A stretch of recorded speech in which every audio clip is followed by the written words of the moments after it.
Assalamualaikum warahmatullahi wabarakatuh. Perkenalkan, nama saya Putri Melinda, kelas 3N Manajemen dengan NPM 1200203117.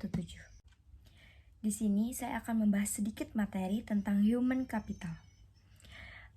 Pengertian dari human capital adalah kumpulan dari aspek pengetahuan, keahlian, keterampilan, dan kemampuan yang menjadikan seseorang sebagai aset perusahaan.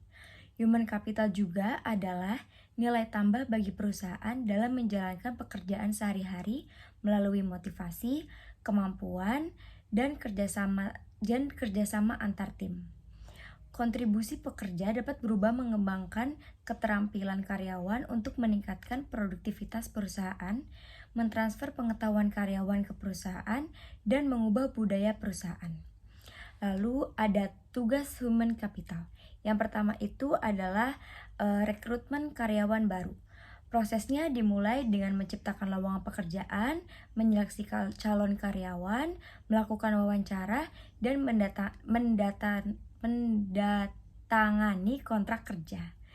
Dalam hal ini, tugas human capital adalah mencari kandidat yang terbaik yang dapat bertahan lama di perusahaan dan tidak dapat digantikan dengan mudah oleh orang lain. Yang kedua ada pelatihan karyawan baru. Pelatihan karyawan baru ini adalah kegiatan biasanya untuk membantu karyawan baru memahami job desk pekerjaan, budaya, dan peraturan sehingga mereka dapat beradaptasi dengan perannya di perusahaan. Lalu yang ketiga ada menentukan tanggung jawab pekerja masing-masing pegawai.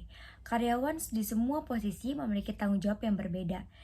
Jika Anda memiliki karyawan baru yang siap bekerja, tugas selanjutnya dari seorang human capital adalah menciptakan tanggung jawab tersebut.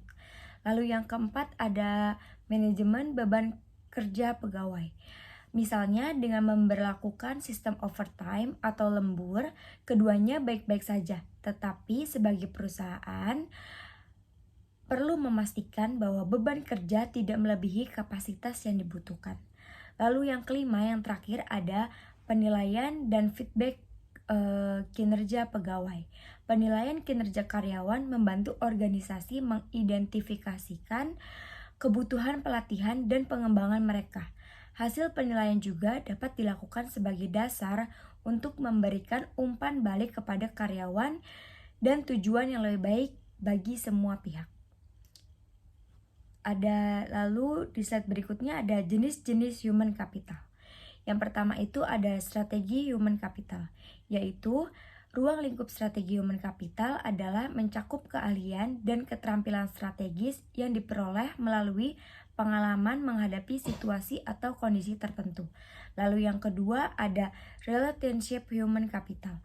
Secara garis besar, relationship human capital adalah meningkatkan kecerdasan talenta terkait komunikasi, menciptakan interaksi baik dan efektif dengan orang lain, membuat tugas yang dilakukan lebih lancar, dan karyawan atau perusahaan. Lalu yang ketiga ada general human capital. Jenis human capital ini berfokus pada pengembangan keterampilan manajemen, kepemimpinan, keterampilan fungsional, dan kemampuan untuk membuat keputusan yang baik. Lalu di slide berikutnya ada manfaat human capital. Yang pertama adalah meningkatkan kepuasan karyawan, meningkatkan ROI perusahaan, membuat proses rekrutmen jadi lebih baik, lalu yang terakhir meningkatkan budaya yang lebih positif di perusahaan. Lalu ada praktek human capital. Yang pertama ada tenaga kerja merupakan bentuk aset dari perusahaan. Yang kedua, tenaga kerja memiliki fungsi utama untuk mengembangkan perusahaan. Yang ketiga, tenaga kerja akan memiliki value yang semakin tinggi jika perusahaan dapat memaksimalkannya. Lalu yang keempat, perusahaan akan mendapatkan segala usaha agar tenaga kerja memiliki nilai tambah. Lalu yang kelima, tenaga kerja adalah bentuk investasi perusahaan. Lalu yang terakhir adalah penilaian tenaga kerja berdasarkan value atau nilai yang mereka miliki.